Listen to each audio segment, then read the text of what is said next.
Fazira Nasolo mulwadde wa kkansa w'amabeere ng'amaze naye emyaka 3 ono yezuula nti alina kkansa mu 2021 bw'era yonsa omwana we ebbeere lye erya kkono ne lifuna ekizimba kye yasooka okulowooza nti gaali matanga geekutte olw'omwana okuyisaawo ekiro kiramba nga tayonse.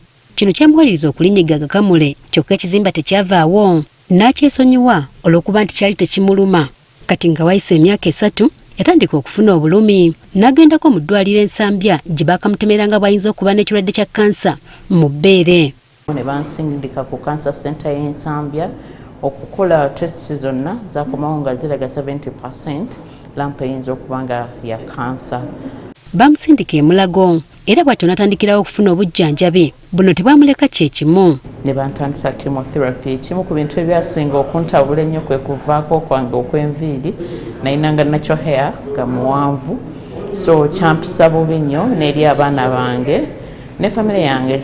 Eddagala lyamukuba amabwa mu bitundu eby'enjawulo saako okumukuba ebibala wamu n'okuddugala yenna. Akuba amabwa wonna wasanze ku mubiri taliika, abamu bagafuna mu kamwa, abalala bagafuna mu private parts, so akola kyonna kyayagala. At the same time enjala ne ziddugala, wansi w'ebigere nga ninga omuntu anywa sigala, so nalina side effects nenzirugala completely. At my age amagumba gannuma.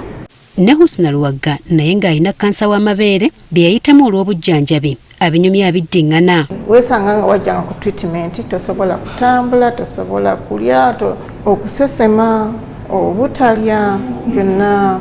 Mu kwogerako n'abasawo okumanya ekigendererwa kyabwe mu kuwa abantu bano obujjanjabi bagamba nti baliko bye babeera baagaliza omulwadde. Ffe tuba twagala omulwadde twongereko obulamu bwe, that is survival. Twagala nti symptoms zibeere control, nti bw'aba ali mu bulumi obulumi buggwe, bw'aba alina ekizimba kiveewo, bw'aba alina ebbwa libone, okuwonya kuveewo, abeere nga yeeyagalira mu bulamu bwe ate nga n'obulamu bwe bweyongeddeko. Ffe ng'abasawo tutera nnyo okutunuulira obuwangaazi nga ekintu eddagala kye lirina okukola kyokka. Kyokka olw'ensonga ez'enjawulo abalwadde bangi ate mu kifo ky'okutereera embeera oluusi ebatabukira butabukizi.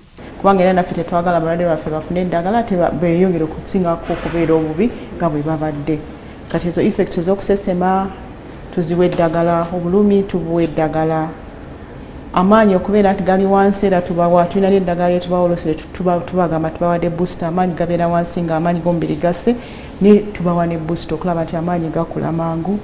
Tubabuulira ebyokulya, tubabuulira nti balina okuwummula. Obulwadde bwa kkansa omuntu ayinza kuva ku kkansa ku ddagala lya kkansa n'agenda n'alima. Kino kye kiwaliriza abasawo abajjanjaba kkansa w'amabeere okola okunoonyereza ku kiki abalwadde kye balowooza ku bujjanjabi obubaweebwa. Abalwadde baatugambye nze bwe mba obuwangaazi bwange bwe buli naye nga nnyina obulumi ate obwo obuwangaazi sibukola ki sibwagala.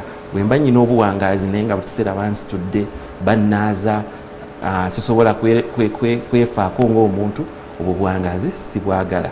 Bwe mba nina obuwangaazi naye nga sisobola kubeera na mukyala wange bulungi oba bba wange, obwo buwangaazi sibwagala. Kati bano bakufuba okulaba nga bekkanya okwemulugunya kw'abalwadde kwe baazodde. Ba breast cancer tujja kutuula tulabe nti ebintu byonna bye bataddeko essira tubiteeka mu nzijanjaba yaffe ne mu interaction yaffe nabo, kubanga ebimu bye basaba biyinza okuba bisoboka, ebimu tunaabiteesa tutya tulabe nti bibeerawo, ebimu tulina obiteekawo okwogera ku bintu bye bibaganye nti byo bibakwatako nnyo.